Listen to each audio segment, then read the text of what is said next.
Y'all see Bernie, right? Y'all see Bernie, right? What do you expect the Democrats, what do you expect the left to do? The Republicans have the majority. The Republicans have the Senate, the White House, and the House of Representatives. He's going to Midwestern Republican-heavy states. To crowds of hundreds. Don't tell me what is there to be done. He's telling you. You kick him and scream and scream in his face and call him a crazy old man. The left doesn't need someone like Bernie. This is all leftist fault. That motherfucker is doing more than your favorite establishment Democratic politician has done in the last 3 fucking months, except ask you for fucking money. Don't come in here and talk to me about what is there to be done. He's telling you right now, follow his lead like you should have fucking done in 2016 and 2020. God damn. We will win. We will win. Bernie's like, I'm going to go to Nebraska to a crowd of thousands. And they're going to cheer for me as I tell them, hey, this is what's happening. I'm going to hold rallies. Fucking.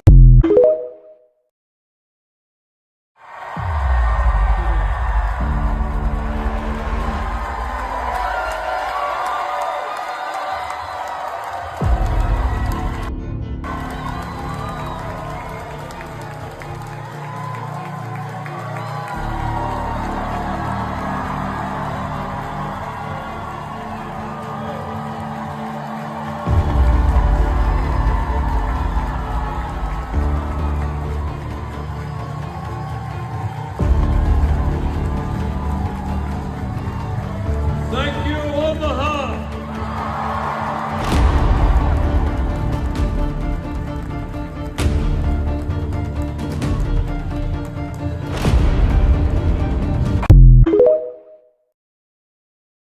Trumpism is not going to be defeated by inside the Beltway politicians. Wish I could tell you otherwise, but that's the case.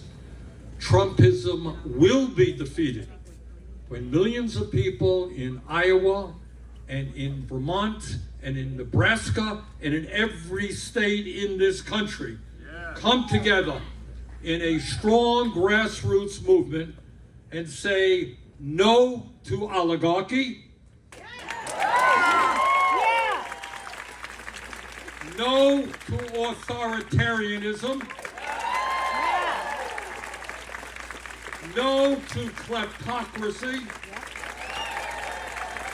no to massive cuts in programs that working people desperately need, no to huge tax breaks for billionaires, and no to the greed of the fossil fuel industry to allow them to destroy our planet.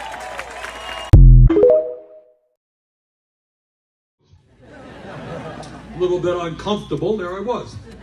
And if you look out, there's Trump getting sworn in. Right behind him, sitting right behind him, are the 3 wealthiest people in our country. Elon Musk, Jeff Bezos, and Mark Zuckerberg. So there's the President of the United States surrounded by the 3 wealthiest people. And then behind them, we're kind of what we call the junior billionaires. You know, they're only worth tens of billions, not hundreds of billions. And there were 13 of these billionaires who Trump has nominated to take the lead in various government agencies. Cannot afford the outrageously high cost of prescription drugs that the pharmaceutical industry charges us. 20 million Americans are living, trying to survive on wages less than $15 an hour.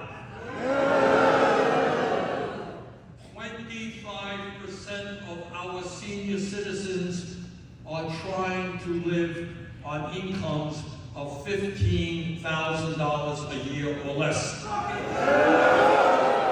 you believe it? I don't know. I frankly don't know how anybody, let alone a senior who has higher health care needs, how does anybody live on $15,000 a year or less? And yet the rich get richer, and that is the reality for working families. But when we talk about oligarchy and what's going on in this country, it's not just that the rich are getting richer while working families struggle. Oligarchy is about political power in a way that we have never seen in the history of America. It's about people like Elon Musk contributing $270 million to Trump's election campaign. But it's not just Musk.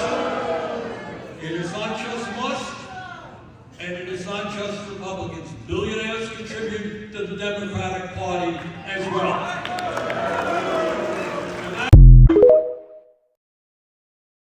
Working class people in our country live 6 or 7 years shorter lives than the very rich. Do you all know that? Why is that? All right, who said that? Who said that? Stand up. What does stress do to people? What stress does, when you have to struggle every day to say, oh my God, my landlord's going to raise my rent by 20%. What do? I can't afford it. What do I do with my kids? My car broke down. How the hell do I get to work? And if I don't get to work because I can't afford the $1,000 it costs to fix my car, I'm going to get fired. If I get fired, how do I survive? Oh my God, my mother is ill. What am I supposed to do?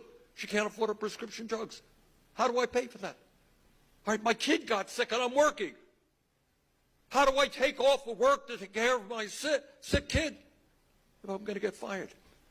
You add all of that up, day after day, year after year, it wrecks people's minds, it wrecks people's bodies, and it causes them to die a lot earlier than people who do not have to worry about that economic pressure. That's what's going on in America today.